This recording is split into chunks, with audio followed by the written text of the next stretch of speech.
வணக்கம். நீங்கள் இணைந்திருப்பது ரூபவாகினியின் பிரதான செய்தி. நான் ராதிகா வின்சன். நான் கிருபாகரன். முதலில் தலைப்புச் செய்திகள். ஜனாதிபதி மஹிந்த ராஜபக்ஷ மாலத்தீவின் புதிய ஜனாதிபதிக்கு வாழ்த்து. 2014ஆம் ஆண்டுக்கான வரவு செலவு திட்டம் ஜனாதிபதியால் நாளை பாராளுமன்றத்தில் சமர்ப்பிப்பு. ஜனாதிபதியின் பிறந்த தினம் மற்றும் பதவியேற்பின் 3 ஆண்டு நிறைவை முன்னிட்டு நாடு தழுவிய ரீதியில் சர்வமத நிகழ்வுகள். அடுத்த ஆண்டு முதல் புதிய ஆக்டேன் 92 ரக பெட்ரோல் அறிமுகம். அணுத்திட்டம் தொடர்பில் தமது நாடு பின்னோக்கி செல்ல போவதில்லை என்று ஈரான் தலைவர் உலக வல்லரசுகளுக்கு எச்சரிக்கை.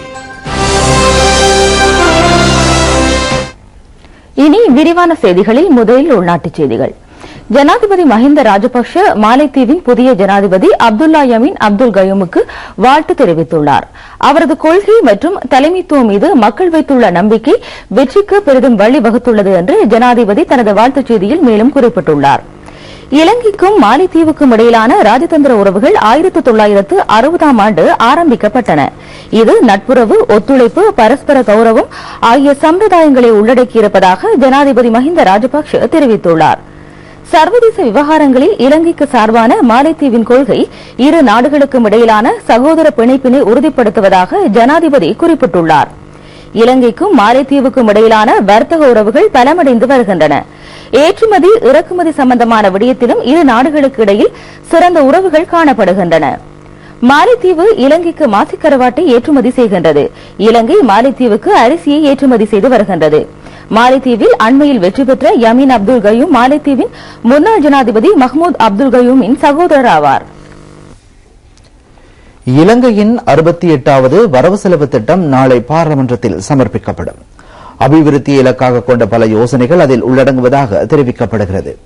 ஜனாதிபதி மஹிந்த ராஜபக்ச வரவு செலவு திட்ட யோசனைகளை நாளை சமர்ப்பிப்பார். பொதுநலவாய அமைப்பின் தலைவர் ஒருவர் வரவு செலவு திட்ட யோசனைகளை சமர்ப்பிக்கும் முதலாவது சந்தர்ப்பமாக இது வரலாற்றில் பதிவாகின்றது. நிதியமைச்சர் என்ற வகையில் ஜனாதிபதி சமர்ப்பிக்கும் 9வது வரவு செலவு திட்டம் இதுவாகும். வரவு செலவு திட்ட விவாதம் 22ஆம் தேதி தொடக்கம் 29ஆம் தேதி வரை நடைபெறும். குழுநிலை மீதான விவாதம் டிசம்பர் 2ஆம் தேதி முதல் 16ஆம் தேதி வரை நடைபெறும். 3ஆம் வாசிப்பு மீதான வாக்கெடுப்பு டிசம்பர் 20ஆம் தேதி நடைபெறும். இம்முறை வரவு செலவு திட்டத்தில் கூடிய தொகை பாதுகாப்பு, நகர அபிவிருத்திக்கு ஒதுக்கப்பட்டுள்ளது. இது 25,390 கோடி ரூபாவாகும். மொத்த செலவு 1,54,200 கோடி ரூபாவாகும். ஜனாதிபதி மஹிந்த ராஜபக்ச 2005ஆம் ஆண்டு தொடக்கம் வரவு செலவு திட்ட தயாரிப்புக்காக அனைத்து தரப்பினரிடம் கருத்துக்களை பெற்றுக் கொண்டார். தொழிற்சங்கங்களுடன் பேச்சுவார்த்தை நடத்தியுள்ளார். பல்வேறு துறைகளைச் சேர்ந்தவர்களுடன் 3 மாதங்கள் வரை கலந்துரையாடப்பட்டுள்ளது. வரவு செலவு திட்ட உரை நாளை பகல் 1 மணிக்கு ஆரம்பமாகும். இது தேசிய தொலைக்காட்சியின் ஊடாக நேரடியாக ஒளிபரப்பாகும். இம்முறை வரவு செலவு திட்டத்தின் மூலம் மக்களுக்கு பல நன்மைகள் கிடைக்கும் என்று பல்வேறு துறைகளை சார்ந்தோர் நம்பிக்கை வெளியிட்டுள்ளனர். அரசு முன்னெடுக்கும் அபிவிருத்தி திட்டங்களை மேலும் பலப்படுத்த இந்த வரவு செலவு திட்டம் வழிகோலும் என்றும் அவர்கள் குறிப்பிட்டுள்ளனர். அடுத்த ஆண்டுக்கான வரவு செலவு திட்டம் தொடர்பாக மக்கள் தமது கருத்துக்களை தெரிவித்துள்ளனர்.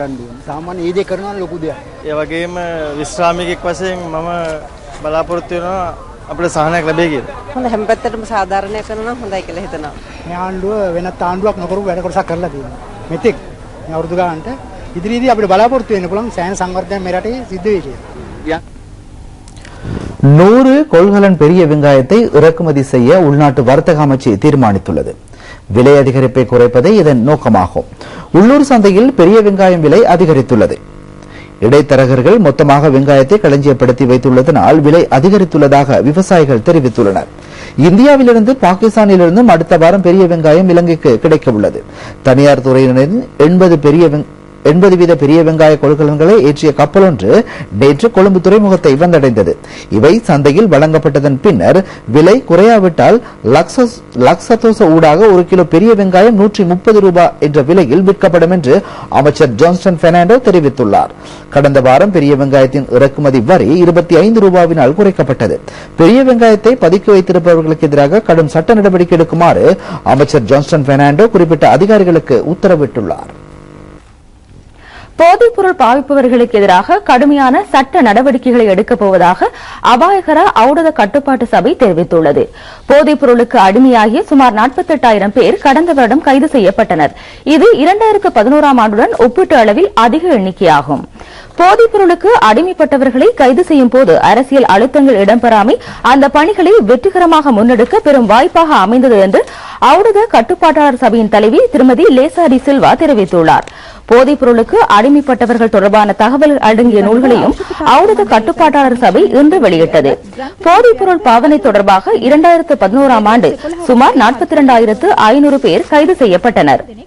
இவர்களில் பெரும்பாலானவர்கள் கஞ்சா பாவித்தவர்கள் ஆவர். நண்பர்களின் அழுத்தங்கள், இணையதளங்கள், பரீட்சித்து பார்த்தல் போன்ற காரணங்களாலும் போதைப்பொருள் பாவனையாளர்களின் எண்ணிக்கை அதிகரித்துள்ளது. 2015ஆம் ஆண்டாகும் போது இந்த எண்ணிக்கையை குறைப்பது அரசின் நோக்கமாகும். போதைப்பொருள் பயன்படுத்துபவர்கள் தொடர்பாக 1984 என்ற தொலைபேசி இலக்கம் மூலம் அறிவிக்கலாம். போதைப்பொருளுக்கு அடிமைப்பட்டவர்களுக்கு புனர்வாழ்வு அளிக்கும் வேலை திட்டம் ஒன்றும் அரசின் மேற்பார்வையின் கீழ் இடம்பெறுகிறது.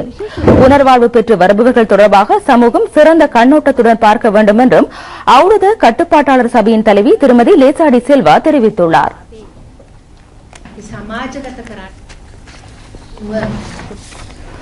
போதூர் சம்பூர் பகுதியில் மீள குடியமர்த்தப்பட்ட மக்களுக்கு தற்காலிக கட்டடங்களை அமைப்பதற்கான உதவி பொருட்கள் வழங்கப்பட்டுள்ளன. இப்பொருட்களை பெற்றுக் கொள்வதற்கான ஆவணங்களை பிரதியமைச்சர் விநாயகமூர்த்தி முரளிதரன் வழங்கினார். இது தொடர்பான நிகழ்வு மோதூர் பிரதேச செயலாளர் என் பிரதீபன் தலைமையில் நடைபெற்றது. மீள்குடியமர்வு அமைச்சின் செயலாளர் ஜனக சுகததாச, உதவி செயலாளர் நஜ்முடீன், மாவட்ட உதவி அரசாங்க அதிபர் அருள் ராசா உள்ளிட்ட பலர் இதில் கலந்து கொண்டார்கள்.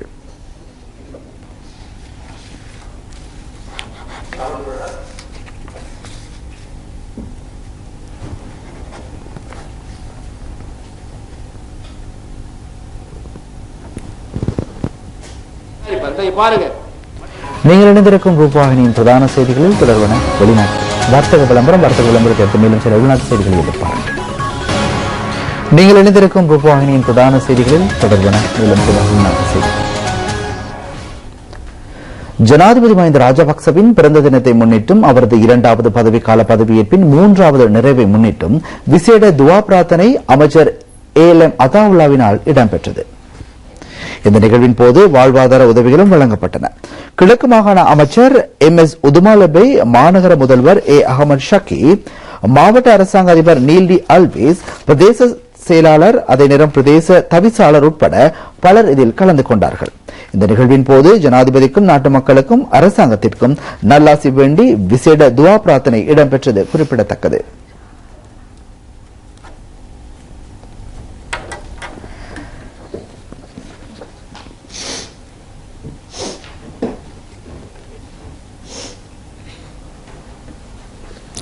ஜனாதிபதியின் பிறந்த தினம் மற்றும் அவரது 2வது பதவிக்கால பதவியேற்பின் 3வது நிறைவை முன்னிட்டு பல்வேறு சமய சமூக பணிகள் மட்டக்களப்பு ஸ்ரீலங்கா சுதந்திர கட்சியின் இளைஞர் அமைப்பினால் மேற்கொள்ளப்பட்டுள்ளன.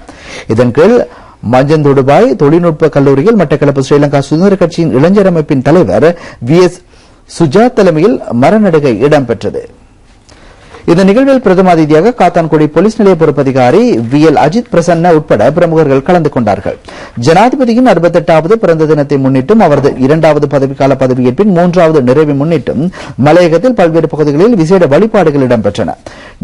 நுவரெலியா மாவட்ட பாராளுமன்ற உறுப்பினர் V ராதாகிருஷ்ணன் தலைமையில் விசேட பூஜை வழிபாடுகள் இடம்பெற்றன. அம்பாறை மாவட்டத்திலும் பிறந்தநாளை முன்னிட்டு அவரது 2வது பதவிக்கால பதவியேற்பின் 3வது நிறைவை முன்னிட்டும் பல்வேறு நிகழ்வுகள் இடம்பெற்றன.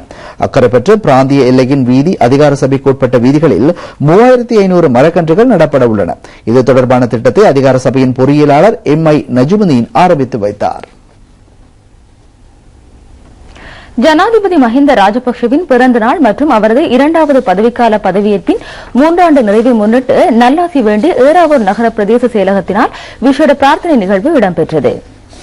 ஏறாவூர் ஜாமியுல் அக்பர் ஜும்மா பள்ளிவாசலில் இந்த விசேட பிரார்த்தனை நிகழ்வு இடம்பெற்றது. பிரதேச செயலாளர் SLM ஹனீஃபா தலைமையில் நடைபெற்ற இந்த நிகழ்வில் மௌலவி M அமீன் பிரார்த்தனையை நடத்தினார்.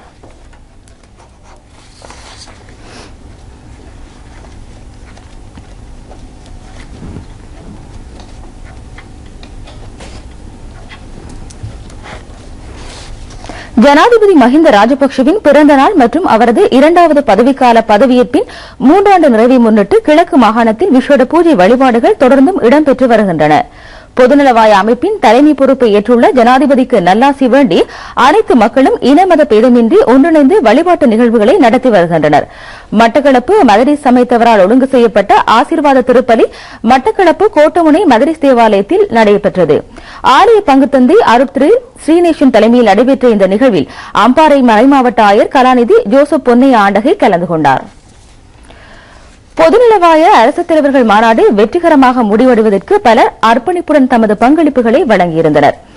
இந்த இளைஞர் யுவதிகள் பொதுநலவாய மாநாட்டிற்கான மத்திய ஊடக நிலையத்தின் பணிகளில் தமது பங்களிப்பை வழங்கியிருந்தனர். உயர்தரம் கற்கும் மாணவர்களும் பல்கலைக்கழகங்களில் கற்கும் மாணவர்களும் இதில் அடங்கியிருந்தனர். இவர்கள் இந்த மத்திய ஊடக நிலையத்தில் தொண்டர்களாக பணியாற்றினார்கள். உள்நாட்டு வெளிநாட்டு ஊடகவியலாளர்களுக்கு உதவுதல், ஒருங்கிணைப்பு பணிகளில் ஈடுபடுதல் போன்றவற்றில் இவர்கள் தமது பங்களிப்பை வழங்கினார்கள். கொழும்பு மாவட்டத்தில் 25 பாடசாலைகள் இருந்து இவர்கள் தெரிவு செய்யப்பட்டிருந்தனர். தமது அனுபவம் தொடர்பாகவும் இவர்கள் தமது கருத்தையும் தெரிவித்திருந்தனர். பொதுநலவாய மாநாடு கடந்த 17ஆம் தேதி நிறைவடைந்தது. மாநாட்டில் செய்தி சேகரிப்பில் ஈடுபட்டிருந்த குளோப்காஸ்ட் ஊடக நிறுவனம் இந்த மாணவர்களின் சேவையை பாராட்டி சான்றிதழ்களையும் வழங்கியது. இந்த மாணவர்களின் திறமைகளையும் தகவல் ஊடகத்துறை அமைச்சர் பெரிதும் பாராட்டியது. மோட்டார் சைக்கிள்களை செலுத்தும் போது முகத்தை முழுமையாக மறைக்கும் தலைக்கவசங்களை அணிதல் தொடர்பான சட்டம் அரசினால் தற்காலிகமாக இடைநிறுத்தப்பட்டுள்ளது. மோட்டார் சைக்கிள்களில் செல்லும் குறைந்த வருமானம் பெறுபவர்களின் பொருளாதார அசௌகரியங்களை கருத்தில் கொண்டு இந்த தீர்மானம் எடுக்கப்பட்டதாக போலீஸ் ஊடக பேச்சாளரும் சிரேஷ்ட போலீஸ் அதிகாரியுமான அஜித் ரோஹன தெரிவித்துள்ளார். போலீஸ் தலைமையகத்தில் இன்று இடம்பெற்ற செய்தியாளர் மாநாட்டில் அவர் இதனை குறிப்பிட்டார். இதேவேளை லஞ்சம் பெற்றதாக குற்றம் சாட்டப்பட்ட தலங்கம போலீஸ் நிலைய பொறுப்பதிகாரி உட்பட 4 பேர் இன்று கைது செய்யப்பட்டதாக போலீஸ் ஊடக பேச்சாளர் குறிப்பிட்டுள்ளார். இவர்கள் நாளை கடுவெல நீதிமன்றத்தில் ஆஜர் செய்யப்படுவார்கள். சட்டவிரோதமாக செயல்களில் ஈடுபட்டவர்களும் அந்தஸ்து பார்க்காமல் கைது செய்யப்படுவார்கள் என்றும் அஜித் ரோஹன இங்கு குறிப்பிட்டார். அடுத்த ஆண்டிலிருந்து ஆக்டேன் 92 ரக பெட்ரோலை அறிமுகம் செய்ய பெட்ரோலிய கைத்தொழில் அமைச்சு தீர்மானித்துள்ளது. தற்போது இலங்கையில் 90, 95 ரக பெட்ரோல் மட்டுமே பாவிக்கப்படுகின்றது. ஆக்டேன் 90க்கு பதிலாக புதிய பெட்ரோல் பாவிக்கப்படும். எரிபொருள் பாவனையை திறம்பட மேற்கொள்வதும் சுற்றாடல் மாசடைவதை குறைப்பதும் புதிய பெட்ரோலை அறிமுகம் செய்வதன் பிரதான நோக்கமாகும். புதிய பெட்ரோல் தொகுதி மாற்றம் பெற்றாலும் விலைகளில் மாற்றம் இருக்காது என அமைச்சு தெரிவித்துள்ளது. தற்போது பாவிக்கப்படும் ஆக்டேன் 95 தொகுதிக்கு பதிலாக ஆக்டேன் 98 தொகுதியை அறிமுகம் செய்யவும் அமைச்சு கவனம் செலுத்தியுள்ளது.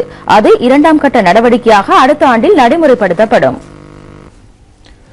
ஜனாதிபதி மஹிந்த ராஜபக்சவின் பிறந்த தினம் மற்றும் பதவியேற்பை முன்னிட்டு 3வது முறையாக ஏற்பாடு செய்யப்பட்டுள்ள சைக்கிள் சவாரி வவுனியாவிலிருந்து யாழ்ப்பாணம் புறப்பட்டு சென்றுள்ளது. இந்த சைக்கிள் சவாரி எதிர்வரும் 29ஆம் தேதி அலரி மாளிகையில் நிறைவு பெறும். இவ்வருடத்தின் பிரகாசமிக்க ஐசோன் வால் நட்சத்திரத்தை இன்று முதல் காணக்கூடிய வாய்ப்பு உள்ளது. காலை 5 மணி அளவில் கிழக்கு வானின் சிறிது மேற்புறத்தில் இந்த ஐசோன் வால் நட்சத்திரத்தை காணலாம் என வானசாஸ்திர விஞ்ஞானிகள் தெரிவித்துள்ளனர். 2012ஆம் ஆண்டு ரஷ்யாவின் வானசாஸ்திர விஞ்ஞானிகள் இருவர் ஐசோன் என்ற இந்த வால் நட்சத்திரத்தை கண்டுபிடித்தனர். அவர்களே இதற்கு ஐசோன் என பெயரிட்டனர். இந்த நாட்களில் சூரியனுக்கு 18 லட்சம் கிலோமீட்டர் தூரத்தில் பயணிக்கும் ஐசோன் சூரியனின் ஈர்ப்பு தன்மையால் அதன் மீது விழக்கூடிய வாய்ப்பு உள்ளது. அங்கு காணப்படும் பிரகாசமிக்க தன்மை காரணமாக இந்த நூற்றாண்டின் வால் நட்சத்திரம் அடையாளம் காணப்பட்டுள்ளது. வால் நட்சத்திரம் தென்படும் போது சூரியன் உதயமாகி இருந்தால் வெற்று கண்களால் அதனை பார்ப்பதை தவிர்க்குமாறும் விஞ்ஞானிகள் எச்சரிக்கை விடுத்துள்ளனர்.